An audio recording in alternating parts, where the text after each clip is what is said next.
श्री राम।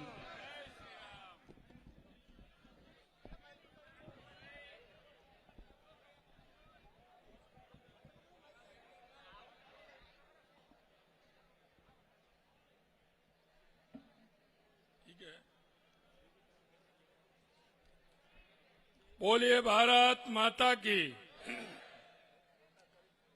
भाई ये बनासकांठा की आवाज है, जरा राजस्थान के बिल्कुल बॉर्डर है, तो आवाज तो आगे निकलनी चाहिए कि नहीं निकलनी चाहिए। ये गुजरात की हवा पूरे देश में जानी चाहिए कि नहीं जानी चाहिए। तो जरा जोर से बोलिए, भारत माता की, भारत माता की, भारत माता की,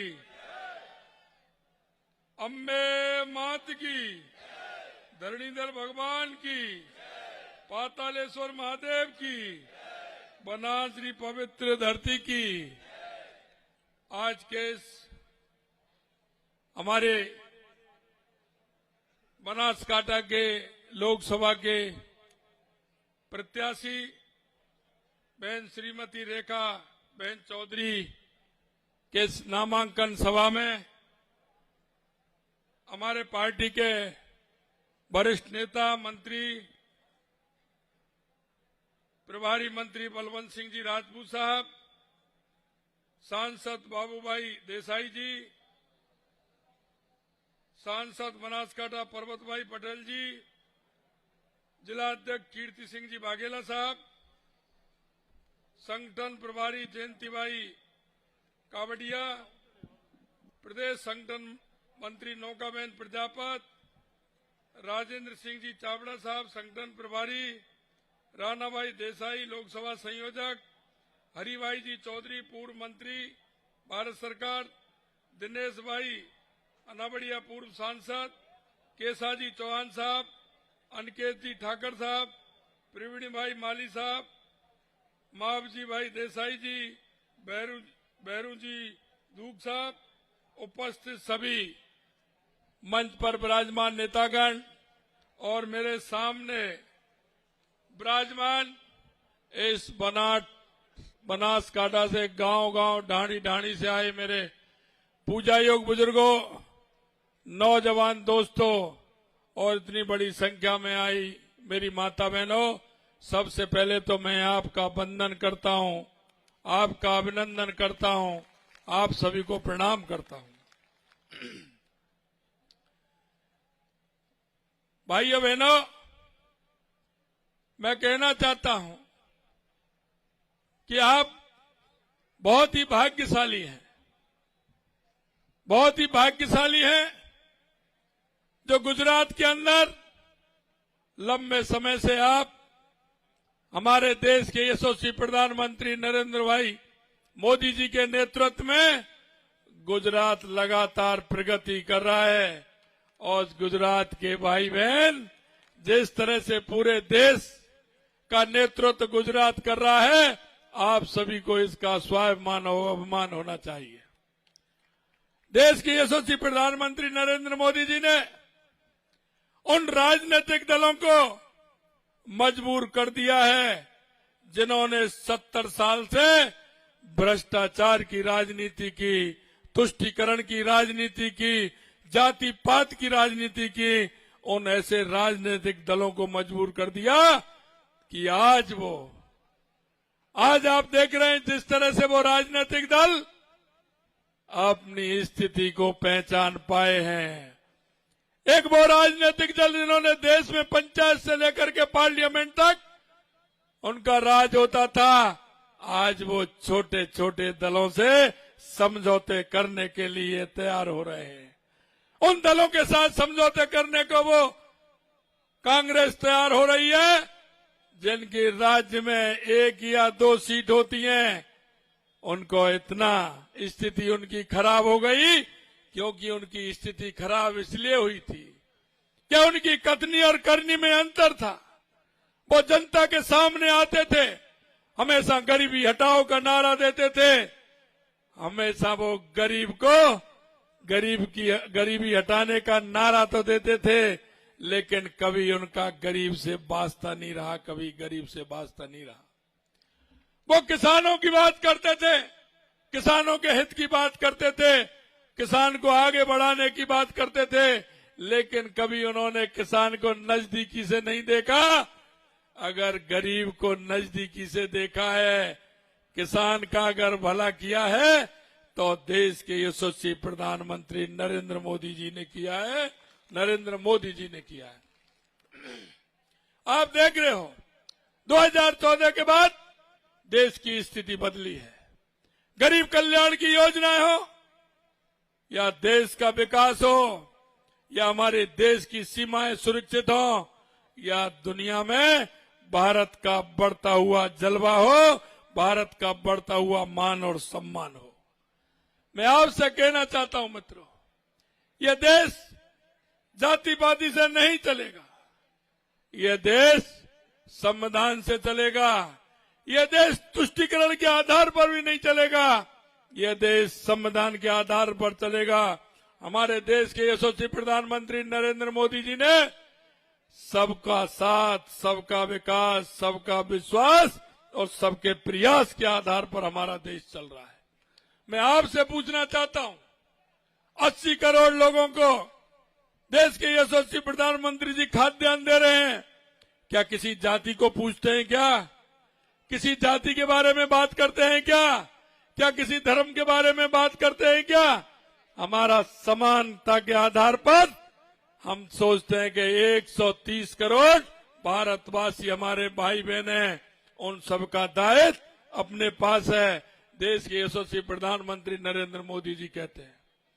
मैं आपसे कहना चाहता हूं मित्रों, इस देश में भ्रष्टाचार से भ्रष्टाचार होते थे।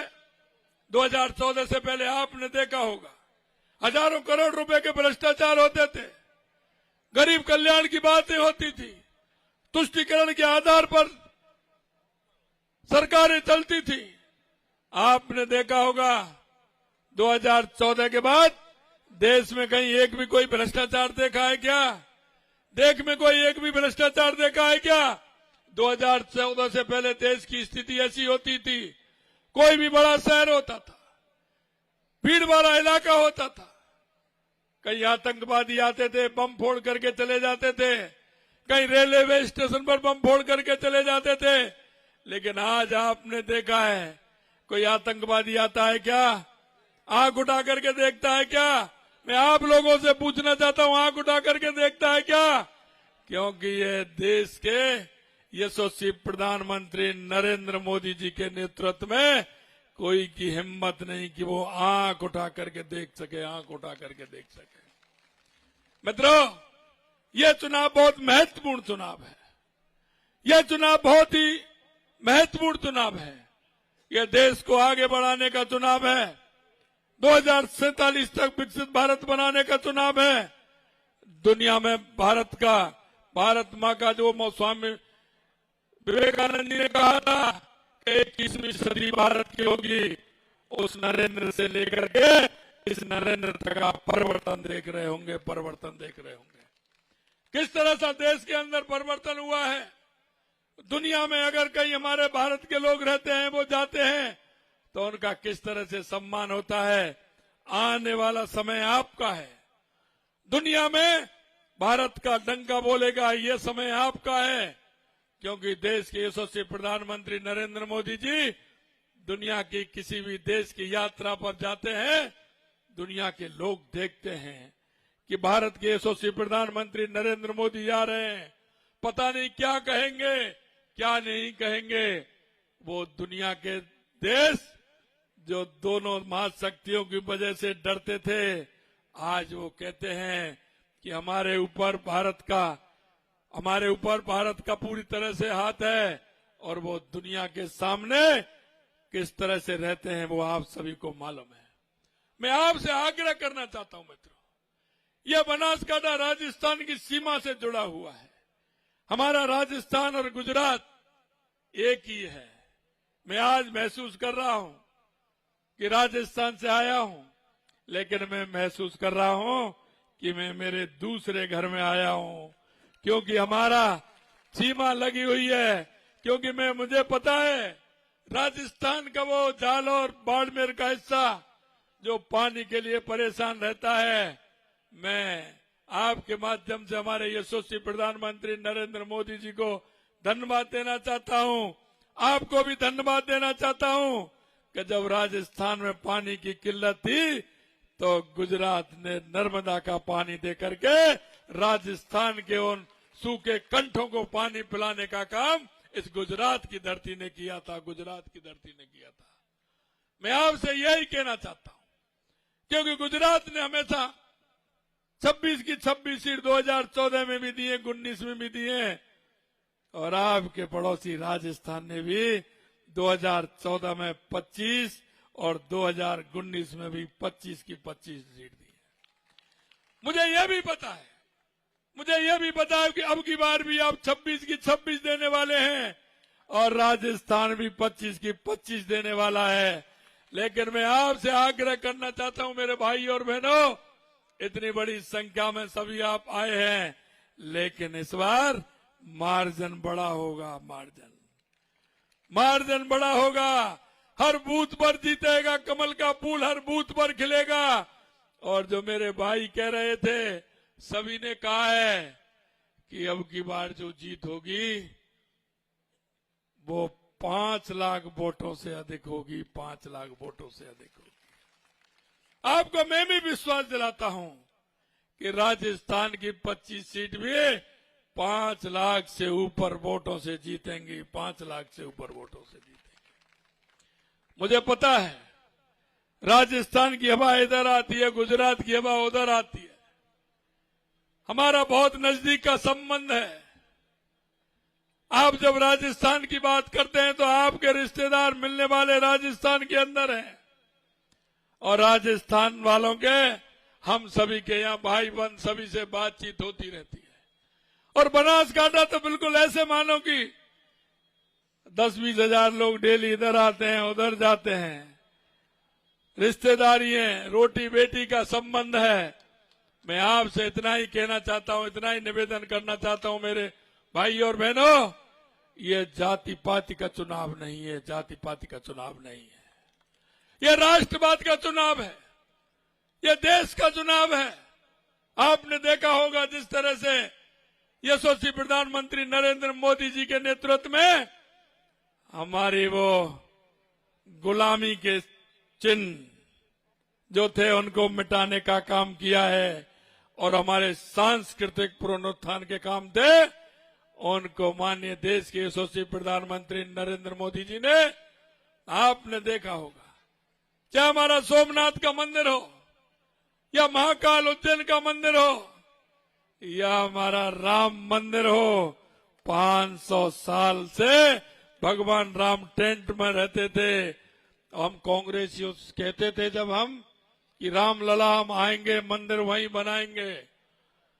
कांग्रेस वाले पीछे जोड़ते थे, तारीख नहीं बताएंगे। अरे हमारे देश के यशस्वी प्रधानमंत्री नरेंद्र मोदी जी ने शिलान्यास की भी तारीख बता दी, उद्घाटन की भी तारीख बता दी।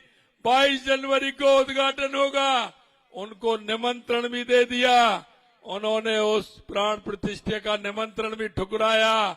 तो मैं आपसे कहना चाहता हूं मेरे भाई और बहनों, उन्होंने राम का निमंत्रण ठुकराया तो कांग्रेसियों में से राम भी निकल गए, राम भी निकल गए।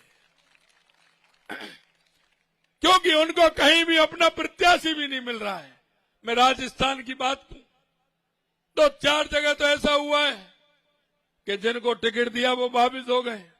उन्होंने कहा कि साहब हम नहीं लड़ना चाहते हैं, हम काहे के लिए लड़े, हम नहीं लड़ना चाहते। कुछ लोग ये कह रहे हैं कि साहब हमको तो वैसे ही टिकट दे दिया, हम तो लड़ना ही नहीं चाहते थे। बार बार टिकट बदल रहे हैं, क्योंकि जो राम का नहीं तो राम जी को भी पता है जो राम के काम का नहीं वो किसी के काम का नहीं। मित्रों, मैं आपसे यही कहना चाहता हूं, आज आप रेखा बहन के इतने बड़े नामांकन के रूप में आप आए हैं। इनके दादाजी ने कितना बड़ा काम डेयरी को लेकर के इस क्षेत्र में किया है। इस बनासकांठा में डेयरी का काम बड़े क्षेत्र में उन्होंने किया है। निश्चित रूप से रेखा जी आपकी सांसद बनेंगे, इस बनासकांठा का विकास भी होगा और देश के यशस्वी प्रधानमंत्री नरेंद्र मोदी जी राजस्थान और गुजरात का तो विशेष ख्याल रखते हैं, ये तो आपको पता है। मुझे पता है, मेरी 40 साल से मेरी पानी की परेशानी राजस्थान के अंदर थी। हमारी सरकार अभी 4 महीने पहले बनी है, लेकिन राजस्थान के अंदर जो हमारे पानी के समझौते थे, देश के यशस्वी प्रधानमंत्री नरेंद्र मोदी जी ने जो इतने बड़े समझौते थे 40 साल से नहीं हुए।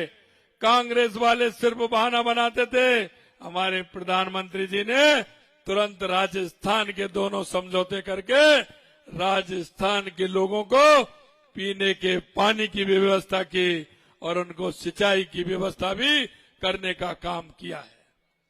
मैं इसलिए आप सभी से निवेदन करना चाहता हूं कि हम जीतेंगे, लेकिन हमारी जीत जैसा मैंने कहा कि हर बूथ पर भी होगी, 5 लाख से ऊपर होगी। मुझे विश्वास है ये बनासकांठा के लोग हैं, एक बार कह देते हैं तो करके दिखाते हैं, ये मुझे विश्वास है। अंत में मैं आपसे इतना ही कहना चाहता हूं, 5 लाख वोटों से जिताओगे ना? अरे जिताओगे ना? तो हाथ खड़े करिए ऊपर दोनों। अरे ये पंजा मत दिखाइए, इसने तो देश को गंजा किया है। हनुमान जी की मुट्ठी, हनुमान जी की मुष्टिका बांधिए और जोर से बोलिए, भारत माता की, भारत माता की, भारत माता की। जय जय श्री राम, जय जय श्री राम।